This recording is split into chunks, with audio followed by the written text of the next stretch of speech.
वंदे मातरम। दर्शक मित्रों, आप देख रहे हैं स्टार मैक्स न्यूज चैनल और मैं विजयकांत तिवारी।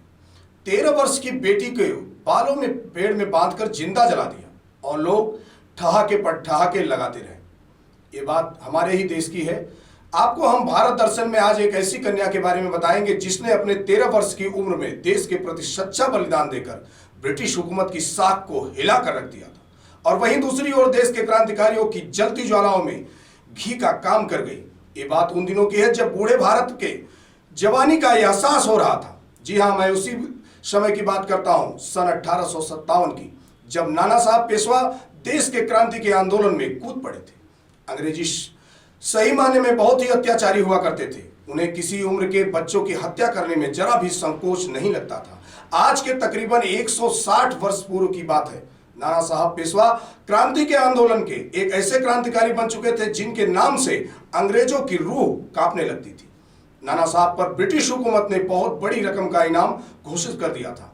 इस बात की भनक लगने के बाद नाना साहब पेशवा अपने बिठूर के महल में रहना उचित नहीं समझा और परिवार सहित स्थानांतरण होने का निर्णय ले लिया। लेकिन उस समय उनकी 13 वर्ष की पुत्री मैना कुमारी यह कहकर महल में रुक गई कि यदि वह उसके साथ चलती है तो बेटी की हिफाजत के चलते नाना साहब देश की सच्ची सेवा नहीं कर सकेंगे। इसलिए मैना कुमारी चंद वफादार सैनिकों के साथ महल के तहखाने में रुक गई। नाना साहब महल छोड़कर जा चुके थे।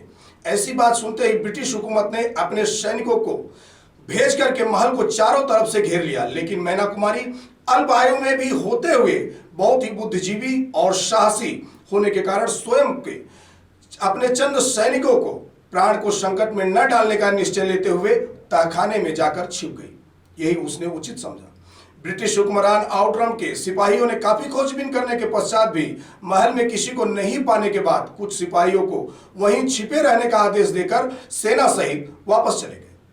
मैना कुमारी को आधी रात में उसे यूं लगा कि अंग्रेजी हुकूमत और उसके सिपाही जा चुके हैं। वह तहखाने से अपने सिपाहियों सहित बाहर आ गई। आउटरम के सिपाहियों ने मैना कुमारी सहित सिपाहियों को बंदी बनाकर अपने ब्रिटिश ऑफिसर आउटरम को सूचना दी। आउटरम ने उस समय 13 वर्ष की बालिका को अत्यंत कठोर दंड देते हुए बहुत ही मारा पीटा। उसके बालों को पकड़कर पेड़ में बांध दिया गया, पैरों के नाखूनों को उखाड़ दिया गया। उस 13 वर्ष की बालिका को विभत्स ढंग से सताया गया और मारा गया। लेकिन भारत की वह वीरांगना बेटी क्रांतिकारियों को किसी रहस्य के पर्दा उठाने पर सहमत नहीं थी और सभी अत्याचार को मुस्कुराते हुए बर्दाश्त कर रही थी।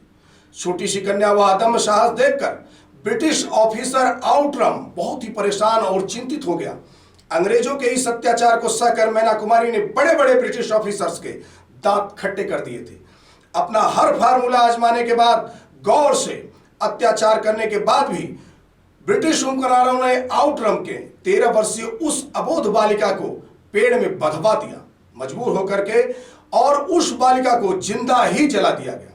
नाना साहब पेशवा की वह कन्या 13 वर्ष की उम्र में भी उस अदम्य साहस को दिखाया जो बड़े बड़े क्रांतिकारियों ने सोचा भी नहीं था।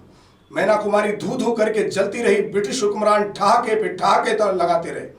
आखिरकार 5 सितंबर 1857 की वो काली रात ने एक वीरांगना को निगल गया। आप जो पेड़ देख रहे हैं तस्वीर में, यह वही वृक्ष की तस्वीर है जिसमें बिठूर की एक अदम्य साहसी क्रांतिकारी वीरांगना कन्या मैना कुमारी की याद समाहित है इस वृक्ष में। यह था हमारे देश का एक इतिहास। आखिरकार इतिहास में मैना कुमारी जैसे न जाने कितने अल्पायु के क्रांतिकारियों को जगह नहीं मिल पाई। आखिर क्यों?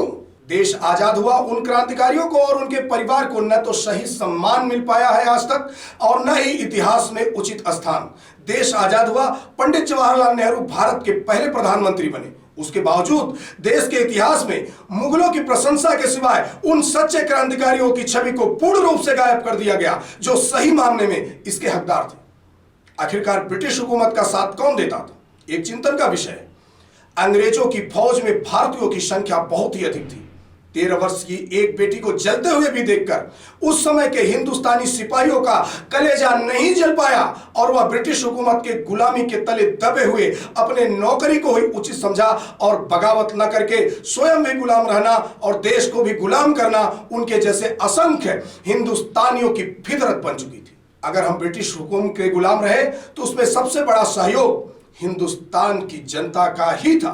आज भी इतिहास के पन्नों से उन क्रांतिकारियों का चरित्र चित्रण जो गायब है, उसके लिए भी जवाबदार आज के हिंदुस्तान की जनता ही है।